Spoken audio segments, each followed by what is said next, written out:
ஆண்டவருடைய பிள்ளைகளே, நேற்றைக்கு இரவில் இந்த வார்த்தையை நான் தியானிச்சுட்டு இருக்கும் போது இந்த காரியத்தில் ஆண்டவர் இந்த குருடனுக்கு ஆண்டவர் 5 விதத்திலே கர்த்தர் 4 விதத்திலே கர்த்தர் ஒரு அற்புதத்தை அந்த பிள்ளைக்கு கர்த்தர் செய்கிறார். அதை ஒன்றொன்றாய் நம்ம தியானிச்சு நம்ம ஜெபிக்க ஆசைப்படுகிறோம். முதலாவதாக ஒரு வசனத்தை வாசிக்கலாம். ஆமென். அந்த 18ஆம் அதிகாரத்தினுடைய 39வது வசனத்தை வாசிக்க போறோம். இயேசு நின்று அவனை தம்மிடத்தில் கொண்டு வரும்படி சொன்னார். ஹல்லேலூயா.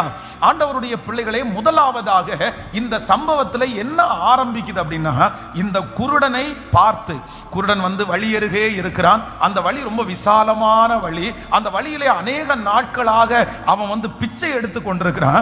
இப்போ பிச்சை எடுத்து கொண்டிருக்கிற இந்த மனுஷன் தாவீதின் குமாரனே எனக்கு இறங்கும், தாவீதின் குமாரனே எனக்கு இறங்கும் அப்படின்னு சத்தமா அவன் கத்திட்டு இருக்கும் போது வேதம் சொல்லுகிறது, அவ்வளவு கூட்டத்தின் நடுவிலே, அவ்வளவு வேலைகளின் நடுவிலே, அவ்வளவு ஊழியத்தின் நடுவிலே இப்ப என்ன நடக்குது அப்படின்னா, இயேசு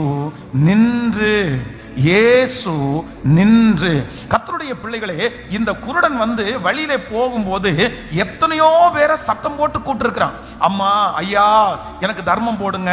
அப்போ அந்த ரோட்டில் போன எல்லாருமே அவனுக்காக நிறைய பேர் நிக்கல.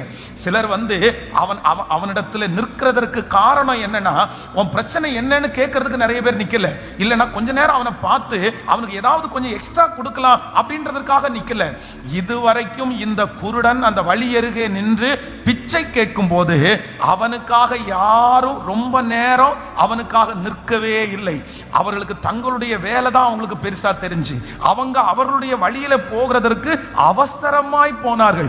இவனுக்கு முன்னாடி நிற்கிறதற்கு யாரும் விரும்பல. இவனுக்கு என்ன வேணும் அப்படின்னு கேட்கறதுக்கு யாரும் விரும்பல. ஆனால் வேதம் கிருபையாய் நமக்கு ஒரு வார்த்தையை கொடுக்கிறது. ஆண்டவராகிய இயேசு கிறிஸ்து அவன் கூப்பிடும் போது அவனுக்காக ஆண்டவர் நின்றார் என்று வேதம் சொல்லுகிறது. ஹல்லேலூயா. இன்றைக்கு நாம் முதலாவதாக ஒரு ஆசீர்வாதத்தை ஆண்டவர் நமக்கு தரப்போறாரு. இன்று இந்த சத்தத்தை கேட்கிற உங்களுக்காகவும் எனக்காகவும் கர்த்தர் வாக்கு கொடுக்கிறார். உன் கூக்குரலுக்கு, உன் வார்த்தைக்கு, உங்கள் ஜெபத்திற்கு யாரும் நிற்காவிட்டாலும் கர்த்தர் இன்றைக்கு வாக்கு கொடுக்கிறார். நான் அந்த காரியத்தை செய்து முடிக்காமல் அந்த இடத்தை விட்டு போகிறது இல்லை. உங்களுக்காகவும் எனக்காகவும் ஒரு கர்த்தர் நிற்கிறேன் என்று வாக்கு கொடுக்கிறார். எத்தனை பேர் ஆமோதிக்கிறீர்கள்? இதுவரையிலும் உங்களுக்கு நிறைய பேர் அவசரமா போயிருக்கலாம். உங்களிடத்தில் கேட்கிறதற்கு அவர்களுக்கு ஒன்றும் இல்லாமல் இருக்கலாம். ஆனால் முதல் விசையாய் கர்த்தர் கிருபையாய் வாக்கு கொடுக்கிறார். நான் உனக்காக நிற்பேன், நான் உனக்காக நிற்பேன். இந்த 100 நாட்களும் நீங்கள் ஜெபித்த ஜெபத்தை கேட்கிறதற்கு கர்த்தர் நிற்கிறார். உங்களுக்கு ஒரு அற்புதம் செய்கிறதற்கு கர்த்தர் நிற்கிறார். உங்களுடைய குடும்பத்திற்கு ஒரு நன்மை செய்வதற்கு ஆண்டவர் நிற்கிறார். நீங்க நம்பின நிறைய பேர் உங்களை விட்டு கடந்து போகலாம். அந்த பிரச்சனையில யாரும் உங்களோடு கூட நிற்காமல் இருக்கலாம். ஆனால் அருள்நாதர் இயேசு கிறிஸ்து இன்றைக்கு கிருபையாய் கர்த்தர் வாக்கு கொடுக்கிறார். அந்த இடத்தில் கடைசி வரைக்கும் நான் உனக்காக நிற்பேன். அதுல அற்புதம் பெற்றுக் கொள்ளுகிற வரைக்கும் நம்புறவங்க முழு மனதோட ஏசப்பா சொல்றாரு, அந்த பிரச்சனையை பார்த்து பயப்படாத, அந்த சூழ்நிலையை பார்த்து பயப்படாத. காலதாமதம் ஆகிறதுனால் எல்லாரும் போகிறதை குறித்து கவலைப்பட வேண்டாம். கர்த்தர் வாக்கு கொடுக்கிறார், போகிறவர்கள் எல்லாரும் போகட்டும். ஆனால் உங்களுக்காகவும் எனக்காகவும் ஒருவர் அந்த பிரச்சனையிலே என்னோடு கூட கடைசி வரையிலையும் ஆமென் கரங்களை தட்டி ஆமோதிக்க நிறைய பேருக்கு எஸ் அந்த கடனை முடிக்கிற வரைக்கும் ஆண்டவர் உங்களை விட்டு விலக மாட்டார், உங்களை கைவிட மாட்டார். கர்த்தர் வாக்கு கொடுக்கிறார், நான் உனக்காக நிற்பேன். ஆமென் சொல்லுங்க. இந்த குருடனுக்கு ஆச்சரியமா இருக்குது, ரொம்ப ஆச்சரியமா இருக்குது. எனக்காக ஒருவர் நிற்கிறாரா, எனக்காக ஒருவர் நிற்கிறாரா? இத்தனை நாட்களும் யாரையும் கூப்பிட்டு நிற்காத ஒரு இடத்துல இவ்வளோ பெரிய தேவனாகிய கர்த்தர் எனக்காக அவர் நிற்கிறார். ஹல்லேலூயா. நம்பர் 2, இரண்டாவதாக அந்த வசனத்தை வாசிக்கலாமா? 18ஆம் அதிகாரத்தினுடைய 39வது அதே வசனத்தை வாசிக்கலாம். இயேசு நின்று அவனை தம்மிடத்தில் கொண்டு வரும்படி சொன்னார். அப்போ ஆண்டவருடைய பிள்ளைகளே, அந்த குருடனை ஆண்டவர் வந்து கிராஸ் பண்ணி இப்ப வந்துட்டார். வந்த உடனே அந்த குருடன் எப்படி சத்தம் போடுறான் அப்படின்னா, தாவீதின் குமாரனே எனக்கு இறங்கும் அப்படின்னு சத்தம் போட்ட உடனே ஆண்டவர் இப்ப என்ன பண்றாருன்னா, அந்த இடத்துல ஆண்டவர் நிற்கிறார். ஏன் ஆண்டவர் நிற்கிறார்?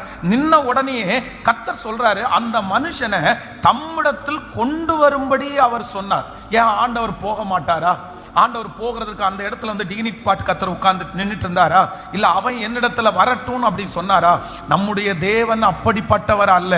ஒரு மனுஷனுக்காக 38 வருஷமாய் வியாதியாயிருந்த ஒரு மனுஷனுக்காக கர்த்தர் அவ்வளவு தூரம் கர்த்தர் கடந்து போனார். அதே போல கெனசரேத் நாட்டுல பிசாசு பிடிச்சிருந்த ஒரு மனுஷனுக்காக தன்னுடைய சீடர்களோடு சேர்ந்து அக்கறைக்கு போன ஆண்டவர். அப்போ ஆண்டவர் வந்து கண்டிப்பாக அந்த காரியத்தை பார்த்து நாம் போக கூடாது, அவன் தான் இந்த இடத்துல வரணும் அப்படின்னு ஆண்டவர் நின்னது மாதிரி அந்த இடத்துல இல்லை. ஆனா நான் என்ன விசுவாசிக்கிறேன் அப்படின்னு சொன்னா, ஏற்கனவே இருக்கிற அந்த இடத்திலிருந்து ஆண்டவர் அந்த மனுஷனை இடமாற்றம் செய்யணும்னு கர்த்தர் விரும்பினார். எத்தனை பேர் ஆமோதிக்கிறீர்கள்? அந்த மனுஷன் எங்க உட்கார்ந்துட்டு இருந்தான் அப்படின்னு சொன்னா, பிச்சை எடுக்கிறதுக்கு வழி அருகே உட்கார்ந்துட்டு இருந்தான்.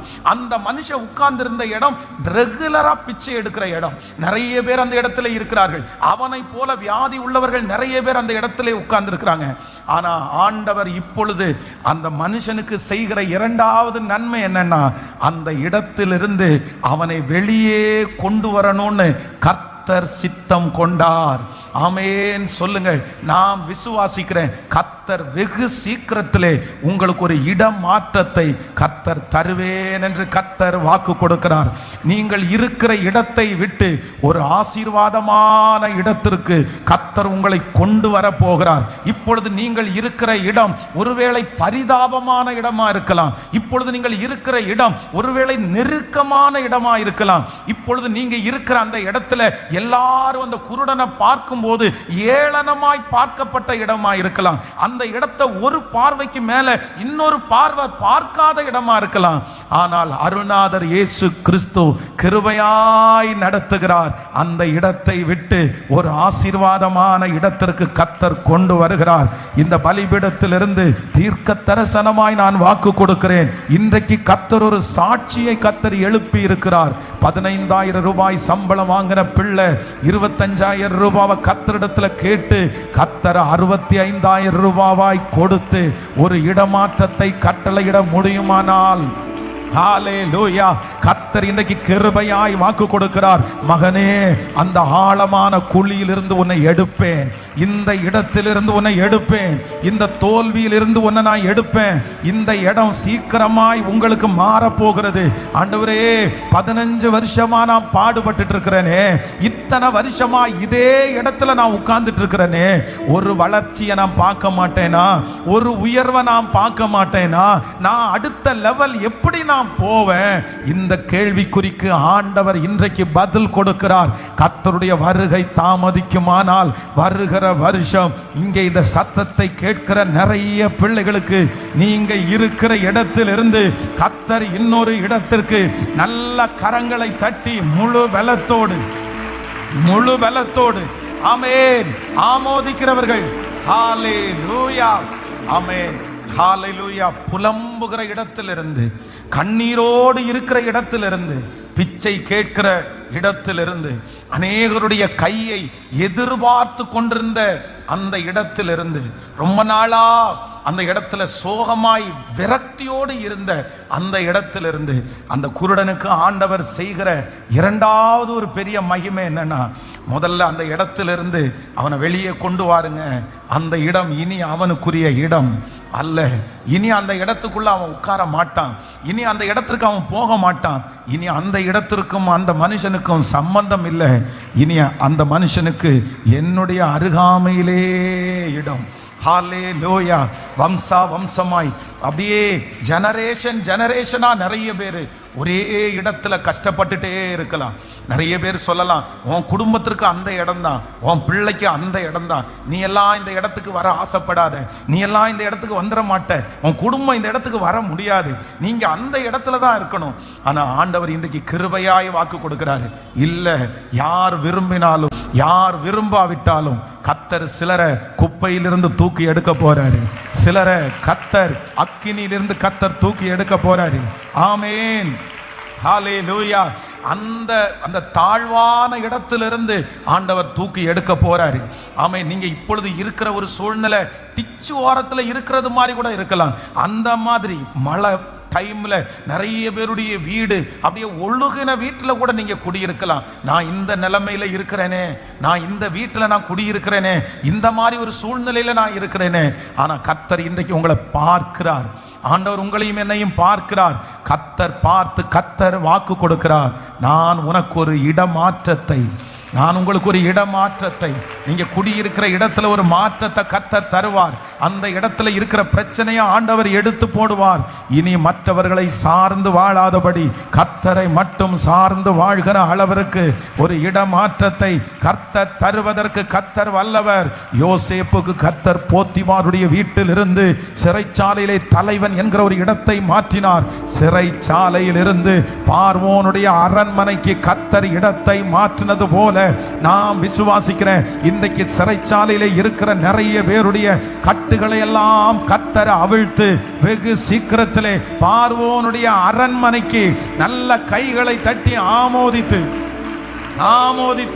ஒரு புதிய லெவல், ஒரு புதிய இடத்திற்கு என்னை மாற்றுவதற்கு கர்த்தர் வல்லவராய் இருக்கிறார். ஆமென். நம்பர் 3, மூன்றாவதாக ஆண்டவர் இந்த மனுஷனுக்கு கட்டளையிட்ட ஒரு பெரிய ஆசீர்வாதத்தை நம்ம வாசிக்கும் போது லூக்கா எழுதின சுவிசேஷம் 3ஆம் அதிகாரத்தினுடைய 35வது வசனத்தை வாசிக்கலாமா? ஆமென். 18ஆம் அதிகாரம் 35வது வசனத்தை வாசிக்கலாம். பின்பு அவர் எரிகோவுக்கு சமீபமாய் வரும்போது ஒரு குருடன் வழியருகே உட்கார்ந்து பிச்சை கேட்டுக்கொண்டு இருந்தான். இன்னொரு விசை வாசிக்கலாம் அந்த வசனத்தை. ஆமென். பின்பு அவர் எரிகோவில் இருந்து சமீபமாய் வரும்போது ஒரு குருடன் வழியருகே உட்கார்ந்து பிச்சை கேட்டுக்கொண்டிருந்தான். அடுத்த வசனத்தை கூட வாசிக்கலாம். ஜனங்கள் நடக்கிற சத்தத்தை அவன் கேட்டு இன்னதென்று விசாரித்தான். ஹல்லேலூயா. ஆண்டவருடைய பிள்ளைகளே, மூன்றாவதாக இந்த இடத்துல என்ன சொல்லப்பட்டிருக்குது அப்படின்னா, நமக்கு எல்லாருக்கும் தெரிந்தபடி குருடன், அவனுக்கு என்ன பேர் இது வரைக்கும் அப்படின்னா, அவனுக்கு பொதுவாக அவனுடைய தகப்பன் அவர்களுக்கு ஒரு பேரை அவனுக்கு வச்சிருப்பார். இந்த மாதிரி இதுதான் அவனுடைய பேர். அவன் இன்னொன்னு, இவனுடைய பின்னணி ரொம்ப பெரிய பின்னணி. இவன் ஒரு சாதாரணமான மனுஷன் அல்ல. இந்த குருடு வியாதியினால தான் இவன் இவ்வளவு பெரிய ஒரு சூழ்நிலைக்குள்ள வந்தான். அவங்க அப்பா நல்லா இருக்காங்க, அவங்க அப்பா ஒரு பெரிய கோடீஸ்வரர், அவங்க குடும்பத்தில் இருக்கிறவங்க எல்லாம் நல்லா இருக்காங்க. ஆனா இந்த மனுஷனுக்கு இந்த குருடு என்கிற ஒரு வியாதி வந்ததுனால எல்லாராலும் புறக்கணிக்கப்பட்டு இப்ப எல்லாரும் பார்க்கிறவங்க அவனுடைய பேரை சொல்லி கூப்பிடுறவங்க யாரும் கிடையாது. எதை சொல்லி கூப்பிடுறாங்கன்னா, அவனுடைய அடையாளத்தை வச்சுதான் அவனை எல்லாரும் கூப்பிடுறாங்க. அவனை பார்க்கும் போதெல்லாம் யாருக்கு அவனுக்கு பேர் தெரியுமான்னா, அந்த வாசல்ல உட்கார்ந்துருப்பான்ல, அந்த கார்னர்ல உட்கார்ந்துருப்பான்ல, 2 கண்ணும் தெரியாம அது குருட அப்படின்னு அவனுடைய அடையாளத்தை வைத்துதான் அநேகர் கூப்பிட்டார்கள். ஆனா கர்த்தர் இன்றைக்கு மூன்றாவதாக இந்த குருடனுக்கு ஒரு அற்புதம் செய்கிறார். என்ன அற்புதம் அப்படின்னா, இனி யாரும் அந்த அடையாளத்தை வச்சு அந்த மனுஷனை இனி கூப்பிடவே முடியாது. கர்த்தர் என்ன அற்புதம் செய்கிறார் என்றால், அவனுடைய அடையாளத்தையே கர்த்தர் கிருபையாய் கர்த்தர் மாற்றினார். ஆமென். குருடன் என்கிற அடையாளம் மாறிருச்சு, ஏழை என்கிற அடையாளம் மாறிருச்சு. அவனை என்னென்ன வார்த்தைகளை சொல்லி அடையாளப்படுத்தினார்களோ அத்தனை அடையாளங்களையும் கர்த்தர் மாற்றி அவனை ஒரு நல்ல மனிதனாய் கர்த்தர் நிறுத்தினார். நாம் விசுவாசிக்கிற இந்த சத்தத்தை கேட்கிற ஆண்டவருடைய பிள்ளைகளே, கர்த்தர் நமக்கு மூன்றாவது ஒரு அற்புதத்தை செய்கிறாரு. என்ன அற்புதத்தை செய்கிறாருன்னா, நம்முடைய அடையாளங்களை கர்த்தர் மாற்றுவேன் என்று வாக்கு கொடுக்கிறார். விசுவாசிக்கிறீங்களா? உங்களை யாரெல்லாம் இன்னைக்கு பட்ட பேர் வச்சு சொல்றாங்களோ, ஒருவேளை உங்க ஒவ்வொருத்தருக்கும் ஒரு அடையாளம் வச்சிருக்கலாம். அந்த அடையாளம் நீங்கள் விரும்பாத பிடிக்காத அடையாளமா இருக்கலாம். நீ இந்த மாதிரி எனக்கு கூப்பிடுறது எனக்கு சுத்தமா பிடிக்கல, என்னை இப்படி கூப்பிடாத, எனக்கு இது விருப்பமே இல்லை. இன்னும் உங்க முன்னாடி உங்க பேரை சொல்லி கூப்பிட்டு உங்க பின்னாடி ஒரு அடையாளத்தை சொல்லலாம். உங்களுடைய இயலாமையை வைத்து, உங்களுடைய குறைவை வைத்து, இவ இப்படிதான், இந்த மாதிரி ஒரு வார்த்தையை வச்சு அடையாளப்படுத்தலாம். ஆனா கர்த்தர் இன்றைக்கு கிருபையாய் வாக்கு கொடுக்கிறார். இந்த 100 days ஜெபம் முடிகிறதுக்குள்ள கர்த்தர் ஒரு அற்புதத்தை செய்வார். நம்ம நிறைய பேருடைய அடையாளத்தை கர்த்தர் மாற்ற போகிறார். இனி கடன்காரி என்கிற அடையாளம் உங்களுக்கு இருப்பது இல்லை. இனி வியாதி உள்ளவள் என்கிற அந்த அடையாளம் இருப்பது இல்லை. இனி படிக்காதவர்கள் என்கிற அந்த அடையாளம் உங்களுக்கு இருப்பது இல்லை. எந்தெந்த அடையாளத்தை உங்களை குற்றப்படுத்தி சொன்னார்களோ கர்த்தர் வாக்கு கொடுக்கிறார், உங்கள் பிள்ளைகளுக்கும் உங்களுக்கும் ஒரு அடையாள மாற்றத்தை. நல்ல நல்ல கரங்களை தட்டி, இனி அந்த பேரினால் அழைக்கப்பட மாட்டீர்கள், இனி அந்த பேரினால் அழைக்கப்பட மாட்டீர்கள். கர்த்தர் வாக்கு கொடுக்கிறார், இல்லை, உன் பேரை நான் பெருமைப்படுத்துவேன், உன் அடையாளத்தை நான் மாற்றுவேன். வறுமை என்கிற அடையாளம் உங்களை விட்டு மாறப்போகிறது, மாறப்போகிறது. இந்த சூழ்நிலையின் நிமித்தமாய் வந்த அடையாளத்தை கர்த்தர் கிருபையாய் மாற்றுகிறவர். ஹல்லேலூயா. எத்தனை பேர் விசுவாசிக்கிறீங்க? கையை உயர்த்தி இயேசுப்பாட்ட சொல்லுங்க, என் அடையாளத்தை மாற்றுகிறவர், என் அடையாளத்தை மாற்றுகிறவர். ஆண்டவரால் மாற்ற முடியும். என்னுடைய பிள்ளையின் மேல் இருக்கிற அடையாளத்தை மாற்றுகிறவர். அந்த திருமணமாகாம இருக்கு பாரு அந்த பொண்ணு அப்படின்ற அந்த அடையாளத்தை மாற்றுவார். இத்தனை வருஷமாச்சு பாருங்க, ஒரு எப்படி இப்படி இருக்கும், இவ்வளவு வயசு இருக்கும் அப்படின்ற அந்த அடையாளத்தை கர்த்தர் மாற்றுகிறவர். அந்த குழந்தை இல்லாம இருக்கிறாங்க பாருங்க அப்படின்ற அந்த அடையாளத்தை ஆண்டவர் மாற்றுவார். அந்த இந்த வேலையே இல்லாம ஒருத்தர் இருப்பாரு அப்படின்ற அந்த அடையாளத்தை ஆண்டவர் மாற்றுவார். என்னென்ன அடையாளங்கள் உங்கள் மேல் தீமையா இருக்கிறதோ அந்த அடையாளத்தை மாற்றுகிற ஒரு கர்த்தர். நம்புறவங்களுக்கு அப்படியே நடக்கும் என்று விசுவாசிக்கிறேன். நம்புறவங்களுக்கு அப்படியே நடக்கும். என் தேவனால் ஆகாதது ஒன்றும் இல்லை. என் அடையாளம் அவர், என்னுடைய அடையாளமா இருக்கிறவர் அவர். ஹல்லேலூயா, ஆமென். என் அடையாளம் உம்முகம் அல்லவோ, என் முகவரி உம் சமூகம் அல்லவோ. சொல்லுவோ, என் அடையாளம் உம்முகம் அல்லவோ, என் முகவரி உம் சமூகம் அல்லவோ. உயர்த்திடுவே உம் நாமத்தை, பிடித்திடுவே உம் கரத்தை. உயர்த்திடுவே,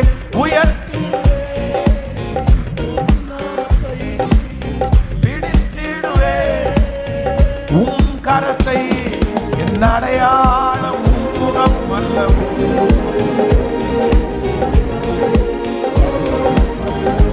ஹல்லேலூயா. என் அடையாளம் முகம் அல்லவோ, முகவரி உம் சமூகம் அல்லவோ. அயராமல் தேடுவே, துயராமல் வாழுவே, அயராமல் தேடுவே, துயராமல் வாழுவே. பிரியாமல் பிணைவே, பிரியவே பாதத்தில், பிரியாமல் பிணைவே, பிரியவே பாதத்தில். உந்தன் நிழலை நித்தம் வாஞ்சிப்பே, உந்தன் நிழலை நித்தம் வாஞ்சிப்பே. என் அடையாளம் முகம் அல்லவோ, சொல்லுவோம், என் முகவரி. என் அடையாளம் முகம் அல்லவோ, என் முகவரி சமூகம் அல்லவோ. ஹல்லேலூயா, ஆமென். இந்த குருடனுக்கு முதல்ல ஆண்டவர் செய்தது என்ன? வேதம் சொல்லுது, ஃபர்ஸ்ட் அவனுக்காக ஆண்டவர் என்ன பண்ணாரம்மா? கர்த்தர் நின்றார், கர்த்தர் நின்றார், கர்த்தர் வெயிட் பண்றாரு. யாருப்பா கூப்பிட்டது? கர்த்தர் நின்றார். நம்பர் 2, இரண்டாவதாக இந்த குருடனுக்கு ஆண்டவர் செய்த இரண்டாவது பெரிய அற்புதம் என்ன அப்படின்னு சொன்னா, அவனுடைய இடத்தை கர்த்தர் முதல்ல என்ன பண்றாருன்னா சேஞ்ச் பண்ற. நீ அந்த இடம் உனக்குரிய இடம் அல்ல. உன்னை சந்திக்கிறதுக்கு முன்னாடி அந்த இடம் உனக்குரிய இடமா இருக்கலாம்.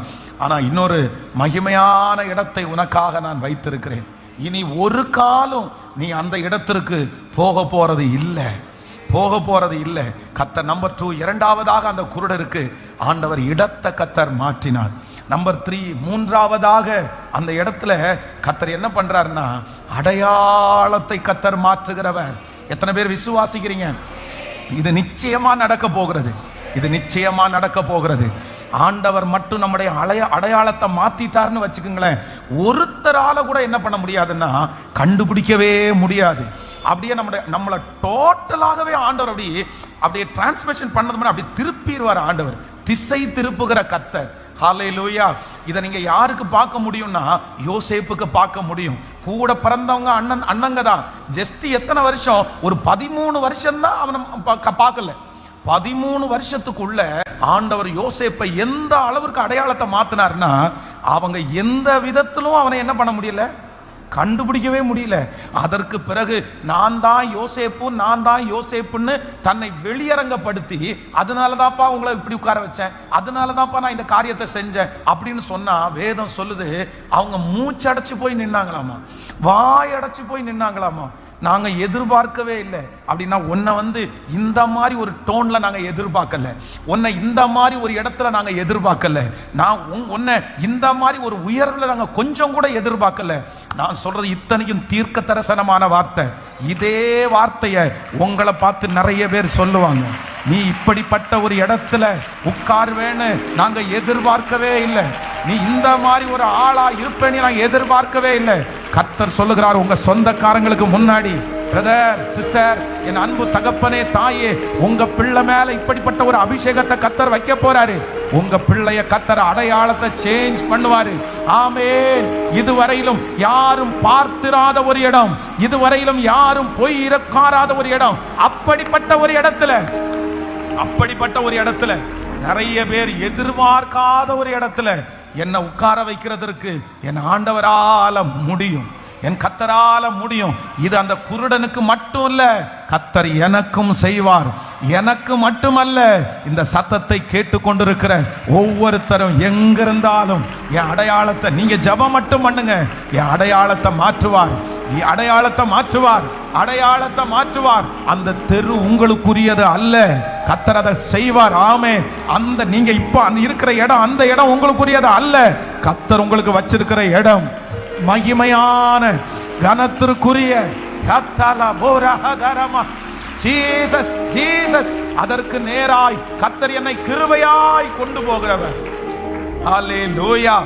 ஆமென். நம்பர் 4, நாலாவதாக ஒரு காரியத்தை கூட நம்ம வாசிக்கலாம். 18ஆம் அதிகாரத்தினுடைய 41வது வசனத்தை வாசிக்கலாமா? நான் உனக்கு என்ன செய்ய வேண்டும் என்று இருக்கிறாய் என்று கேட்டார்.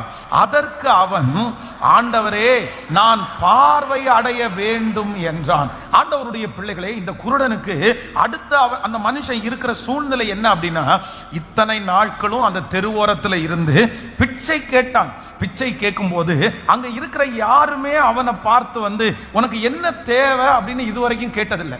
அப்படின்னு சொன்னா, சரி நீ அம்மா அப்படின்னு கேட்கும்போது என்னப்பா அப்படின்னு கேட்கல, தாயே அப்படின்னு கூப்பிடும்போது என்னப்பா, உனக்கு என்னப்பா வேணும், உனக்கு பசிக்குதா, உனக்கு பணம் வேணுமா, உனக்கு சாப்பாடு வேணுமா, உன்னை வீட்டில் கொண்டு போய் விடணுமா, நீ ஏதாவது ரெஸ்ட் ரூம் அந்த மாதிரி ஏதாவது போறியா, இதுவரைக்கும் எத்தனையோ ஆயிரக்கணக்கான பேரை அந்த குருடன் சந்தித்தான். எத்தனையோ பேர் அவனுக்கு பிச்சை போட்டிருக்கிறாங்க. ஆனா யாருமே இதுவரைக்கும் இவனுடைய விஷயத்தையோ, இவனுடைய வாழ்க்கையோ, இவனுடைய தேவையோ என்னன்னு கேட்கிற அளவிற்கு ஒரு இடைவெளிய, ஒரு இடத்தை யாருமே கொடுத்ததில்லை, யாருமே கொடுத்ததில்லை. அப்படின்னா நீ என்கிட்ட சொல்லுப்பா, உனக்கு என்ன தேவை, நான் பார்த்துக்கட்டுமா, நான் உனக்கு ஏதாவது செய்யணுமா, நான் உனக்கு அந்த மாதிரி ஏதாவது பண்ணட்டுமா, இதுவரைக்கும் யாருமே. ஏன்னா நீ கேட்கறது என்கிட்ட கொடுக்க முடியாது, என்கிட்ட இருக்கிறது எது வேணாலும் நான் கொடுப்பனே தவிர நீ கேட்கறது மாதிரி என்னால் செய்ய முடியாது. ஆனால் தன்னுடைய லைஃப்ல ஒரே ஒருத்தர் முன்பாக நின்று அவனிடத்துல என்ன கேட்கிறார் அப்படின்னு சொன்னா, நான் உனக்கு என்ன செய்ய வேண்டும், நான் உனக்கு என்ன செய்ய வேண்டும், நீ புலம்பணுமா நீ எங்கிட்ட புலம்பு, நீ கேட்கணுமா எங்கிட்ட கேளு, நீ என்ன வேணும், உனக்கு என்ன செய்யணும். அவ்வளோ பெரிய இடைவெளி, அவ்வளோ பெரிய அந்த ஸ்பேஸை கர்த்தர் யாருக்கு கொடுத்தார் அப்படின்னு சொன்னா, அந்த குருடனுக்கு கிருபையாய் கர்த்தர் தந்தார். என்னை நோக்கி கூப்பிடு, அப்பொழுது நான் உனக்கு மறு உத்தரவு அருளச் செய்து ஆபத்தில் நானே உன்னோடு இருந்து உன்னை கனப்படுத்தி உன்னை நீடித்த நாட்களால் திருப்தியாக்குவேன். ஆண்டவருடைய பிள்ளைகளே, இன்றைக்கு ஒரு ஆவியானவர் உலாவுகிறார். அந்த ஆவியானவர் யார் அப்படின்னா, உங்களுக்கு இடம் கொடுக்கிற ஆவியானவர்.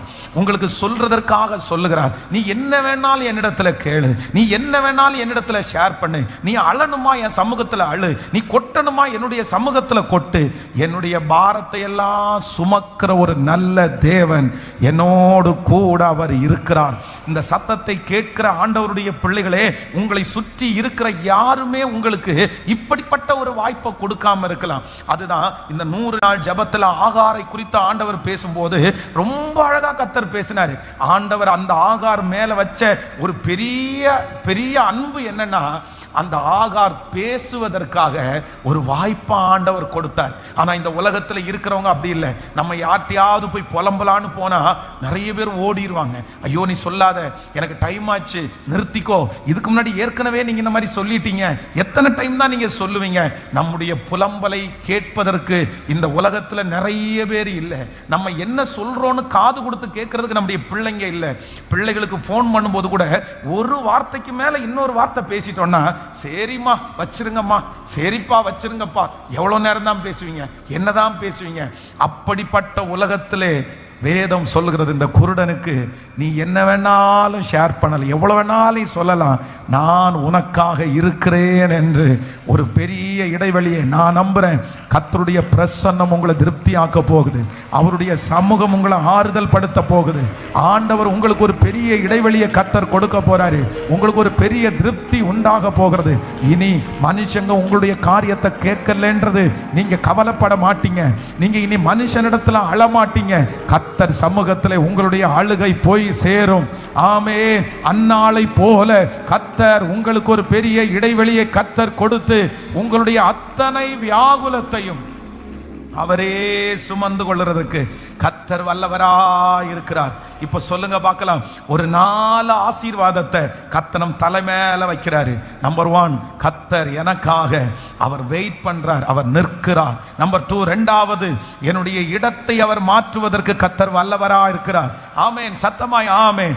நம்பர் 3, மூன்றாவது, அவர் என் அடையாளத்தையே வெகு சீக்கிரமாய் கர்த்தர் மாற்ற போகிறார். நம்பர் 4, நாலாவதாக, கர்த்தர் எனக்கு ஒரு திருப்தியாய் நான் அவரிடத்திலே சொல்லும்படி ஒரு இடத்தை எனக்கு கர்த்தர் பேச கர்த்தர் தரப்போறாரு. விசுவாசிக்கிறவங்க கைகளை மேல உயர்த்தி நன்றி ஏசப்பான்னு சொல்லுங்க, நன்றி ஏசப்பான்னு சொல்லுங்க. முழு பலத்தோடு அப்பாவை பார்த்து, ஆண்டவரே உமக்கு நன்றி, ஆண்டவரே உமக்கு நன்றி.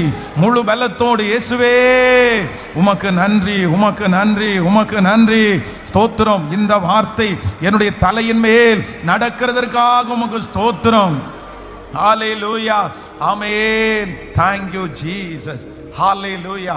இப்போ இன்னொரு 3 காரியத்தை இந்த குருடன் வந்து இந்த மனுஷன் பாத்துங்கன்னா, இந்த மனுஷனிடத்துல இருந்த 3 கேரக்டர் அப்படின்னா, இந்த 4 அற்புதத்தையும் இந்த மனுஷனுக்கு ஆண்டவர் செய்கிறதற்கு இந்த மனிதன் ஒரு பாதையிலே கடந்து வந்தான். நீங்க வேதத்துல வாசிக்கலாம். மார்க் எழுதின சுவிசேஷம் 10ஆம் அதிகாரத்தினுடைய 49வது வசனத்தை நம்ம வாசிக்கிறோம். இயேசு நின்று அவனை அழைத்து வர சொன்னார். அவர்கள் அந்த குருடனை அழைத்து, திடன் கொள், எழுந்திரு, உன்னை அழைக்கிறார் என்றார்கள். உடனே அவன் தன் மேல் வஸ்திரத்தை எறிந்து விட்டு எழுந்திருந்து இயேசுவினிடத்திற்கு வந்தான். நல்லா கவனிச்சுங்க ஆண்டவருடைய பிள்ளைகளே, இந்த இடத்துல என்ன நடக்குது அப்படின்னு சொன்னா, இந்த குருடன் வந்து அப்படியே கத்துறான், தாவீதின் குமாரனே எனக்கு இறங்கும், எனக்கு இறங்கும்னு கத்துறான். கத்துன உடனே ஆண்டவர் அங்க இருந்து என்ன சொல்றாருன்னா, சரிப்பா அந்த மனுஷனை என்ன பண்ணுங்க, என்னிடத்துல கூட்டிட்டு வாங்க அப்படின்னு சொல்லும்போது இதுல ரொம்ப அழகான ஒரு வார்த்தை இருக்குது. உடனே அவன் தன் மேல் வஸ்திரத்தை எறிந்து விட்டு, எரிந்து விட்டு. அப்படின்னா அந்த மனுஷன் குருடன் அடையாளப்படுத்துகிறது என்னன்னா அவனுடைய மேல் வஸ்திரம். பொதுவாக வந்து நம்ம வந்து ஒரு டிராபிக் போலீஸ் வச்சுக்கோங்களேன், அவங்களுக்கு ஒரு யூனிஃபார்ம் இருக்கும். அந்த யூனிஃபார்ம்ல பாத்தீங்க அப்படின்னு சொன்னா அவங்கள பார்த்த உடனே நம்ம கண்டுபிடிக்க முடியும். அதே போல போலீஸ் இருக்காங்கன்னா அவங்களுக்கு ஒரு யூனிஃபார்ம் இருக்கும், வக்கீலுக்கு ஒரு யூனிஃபார்ம் இருக்கும், வாட்ச்மேனுக்கு ஒரு யூனிஃபார்ம் இருக்கும்.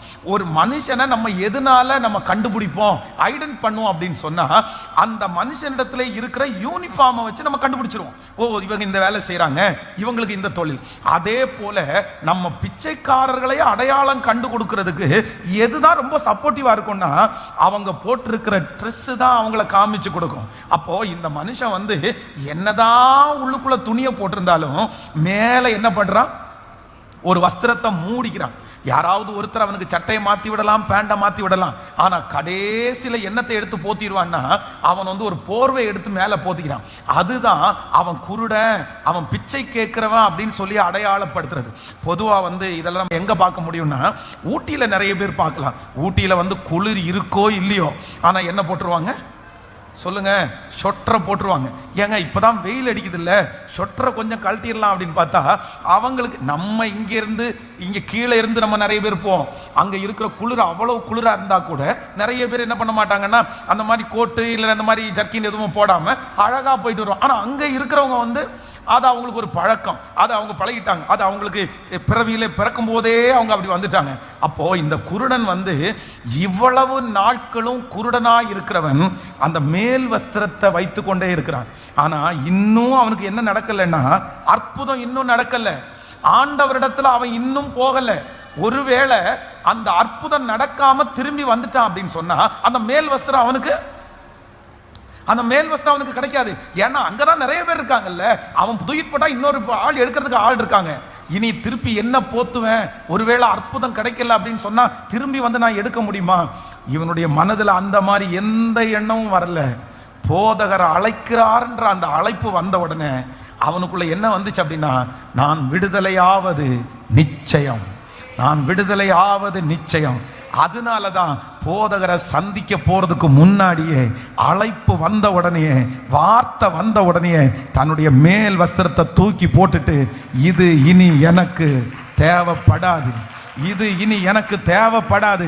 ஏன்னா என்னை அழைத்தவர் இன்னார் என்று எனக்கு தெரியும், என்னை கூப்பிடுறவர் இன்னார் என்று எனக்கு தெரியும், என்னை முன்குறித்தவர் இன்னார் என்று எனக்கு தெரியும். என்னை அழைச்ச தெய்வம் என்னை வெட்கப்படுத்த மாட்டாரு, என்னை கூப்பிட்ட தெய்வம் என்னை வெட்கப்படுத்த மாட்டாரு. அவருடைய சமூகத்திற்கு போன ஒருத்தர் கூட வெட்க முகமாய் திரும்பி வருவது இல்லை, அற்புதத்தை பெறாம திரும்பி வருவது இல்லை. ஆமென். அற்புதம் நடக்கிறதுக்குள்ளாகவே நான் விசுவாசிக்கிறேன். இந்த குருடனுக்கு என்ன ஆரம்பிச்சிருச்சு அப்படின்னா அவனுக்குள்ள ஒரு பெரிய ஃபெய்த், நம்பிக்கை வந்துருச்சு. ஆண்டவருடைய பிள்ளையே, ஆண்டவர் உங்களுக்கும் எனக்கு 4 விதமான அற்புதத்தை செய்ய போறாரு. அந்த 4 விதமான அற்புதத்தை செய்யறதுக்கு முன்னாடி உங்களிடத்திலையும் என்னிடத்திலையும் என்ன கேட்கிறார் அப்படின்னா உன்னுடைய விசுவாச அளவு எப்படி இருக்கிறது? இந்த 100 நாளையில ஆண்டவர் எத்தனை வார்த்தைகளை உங்களுக்கும் எனக்கும் கொடுக்கிறாரு. இன்னும் நம்ம நிறைய பேருக்கு நம்ப முடியல, இன்னும் நிறைய பேருக்கு விசுவாசிக்கவே முடியல. நிறைய பேர் மேல் வஸ்திரத்தை தூக்கி போடவே இல்லை, அந்த காரியத்தை விட்டு கர்த்தர் செய்வாரு அப்படின்ற நம்பிக்கை இன்னும் வரல. ஆனா நான் விசுவாசிக்கிறேன், என்னைக்கு இந்த 100% நம்பிக்கை உங்களுக்கு வருதோ அன்றைக்கு தேவன் உங்களுக்கு கிரியை செய்ய ஆரம்பிப்பார். அவர் விசுவாசத்தை கனப்படுத்துகிறவர், விசுவாசத்தை துவங்குகிறவர், விசுவாசிக்கிறவனுக்கு எல்லாவற்றையும் செய்ய வல்லவர். கைகளை மேல உயர்த்தி சத்தமாய் சொல்லுவோம், இயேசுவே. இந்த குருடனுக்குள்ளே இருந்த அந்த ஃபெய்த், அந்த விசுவாசம், அந்த விசுவாசம், அந்த விசுவாசம் எனக்கு கிருபையாய் கிடைப்பதாக, கிருபையாய் கிடைப்பதாக, கிருபையாய் கிடைப்பதாக. அவரிடத்திலிருந்து வார்த்தைன்னு ஒன்று வருமானால், அவர் எனக்கு வார்த்தையை பேசுவாரானால் எனக்கு செய்து முடிக்கிறதற்கு கர்த்தர் வல்லவரா இருக்கிறார். இங்க இருக்கிற நிறைய பேரிடத்துல ஆண்டவர் வார்த்தையினால பேசிட்டாரு. நீ இப்பொழுது இருக்கிறதை பார்க்கிற 1000 மடங்கு ஆசீர்வதிப்பேன்னு ஆண்டவர் பேசியிருக்கிறாரு. வருகிற ஆண்டு நீ துன்பத்தை கண்ட நாட்களுக்கு சரியாய் உன்னை மகிழ்ச்சி ஆக்குவேன்னு ஆண்டவர் பேசிட்டாரு. இந்த சூழ்நிலையை நான் மாற்றுவேன்னு ஆண்டவர் பேசிட்டாரு. ஆண்டவர் சொன்ன வார்த்தை ஆம் என்றும் ஆமேன் என்றும் அப்படியே நிறைவேறும். நம்பர் 2, இரண்டாவதாக வந்து இந்த மனுஷனிடத்தில் இருக்கிற இரண்டாவது ஒரு குணம் 18ஆம் அதிகாரத்தினுடைய 33வது வசனத்தை 38வது வசனத்தை வாசிக்கலாமா? 18ஆம் அதிகாரம் 38வது வசனம், லூக்கா எழுதின சுவிசேஷம் 18ஆம் அதிகாரத்தினுடைய 38வது வசனம். முன் நடப்பவர்கள் அவன் பேசாமல் இருக்கும்படி அவனை அதட்டினார்கள். அவனோ, தாவீதின் குமாரனே, எனக்கு இரங்கும் என்று மிகவும் அதிகமாய் கூப்பிட்டான். ஹல்லேலூயா. நல்லா கவனிங்க ஆண்டவருடைய பிள்ளைகளே. இப்போ ஆண்டவர் அந்த தெருவில் நடந்து போறாரு. இந்த தெருவில் நடந்து போகும்போது இவன் கண்டுபிடிச்ச உடனே என்ன பண்றான் அப்படின்னு சொன்னா, கத்துறான், தாவீதின் குமாரனே எனக்கு இறங்கும்.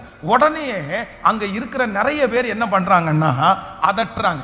சும்மா இருப்பா, உன் ஜபம் கேட்கவா பட போகுது, உன் சத்தம் அவருடைய காதுல விழவா போகுது, இத்தனை ஆயிரம் பேர் நடந்து போற இடத்துல உன் சத்தத்தை மட்டும் கேட்டு அவர் நிக்கிறதுக்கு என்ன, நீ வச்ச வேலையாளா அவரு, நீ வாயை மூடு, நீ பேசாத, நீ ஜெபம் பண்ணாத, நீ 100 நாள் ஜெபம் பண்ணி என்ன பிரயோஜனம், நீ 50 நாள் உபவாசம் இருந்து என்ன பிரயோஜனம், உன் ஜெபத்துக்கு ஏதாவது பதில் வந்துருச்சா, ஏதாவது ஆன்சர் கிடைச்சிருச்சா, நீ இவ்வளவு நாள் சொன்னதுக்கு ஏதாவது கர்த்தர் செஞ்சாரா? ஒன்னும் இல்ல, திரும்பி எதுக்கு ஜெபம் பண்ற, திரும்பி எதுக்கு கத்துற?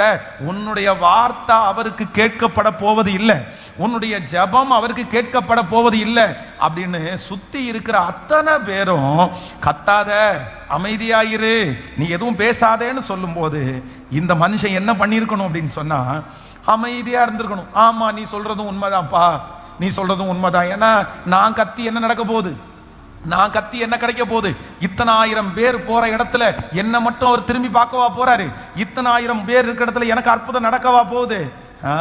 இல்ல, அந்த மாதிரி ஒரு எண்ணத்திற்கு நான் இடமே கொடுக்க மாட்டேன். என்னை எவ்வளவு தூரம் தடுக்கிறாங்களோ அவ்வளவு தூரம் நான் அதிகமா சத்தம் போடுவேன். எனக்கு தெரியும், முன்னாடி போகிறவருக்கு என் சத்தம் கேட்கும், முன்னாடி போகிறவருக்கு என் சத்தம் கேட்கும். நான் முன்பாக போனாலும் அவர் இல்லை, நான் பின்பாக கிரியை செய்தும் அவரை காணேன். ஆனாலும் நான் போகும் வழியை அவர் அறிவார்.